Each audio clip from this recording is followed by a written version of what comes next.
So here we have the Seat Leon 1.2 TSI SE on a 66 plate. I'm going to show you around the outside of the car first of all, and then we'll hop in and I'll run through a few controls on the inside. As you'll see from the outside, it's a 5-door car with tinted windows. We'll start off inside the boot and then work our way around the rest of the car from there.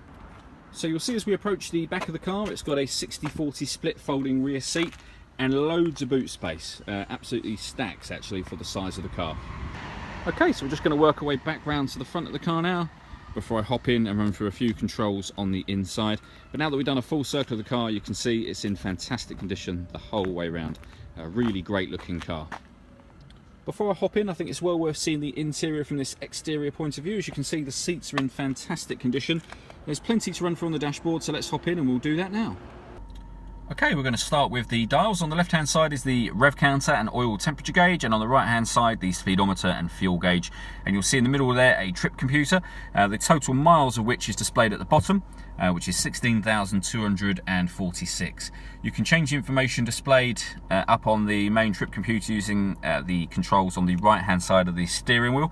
There are menus not only for driver menu, but also we can access the radio, for example, vehicle status, driving data, which is what we were just in, and the audio. So things like Radio X, which is what's on at the moment, or if you're listening to music via another source, that will appear there as well.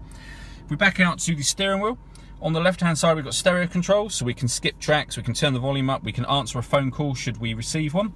And over this side, these are the buttons I was using to go through the menu a moment ago, and that's voice activation for the phone. So once you pair up a phone, push that button and you can dial a number simply by talking to the system rather than pushing any other buttons. And behind the steering wheel, just here, we have cruise control as well. The stereo is over in the centre here, so this is where you would set up your phone.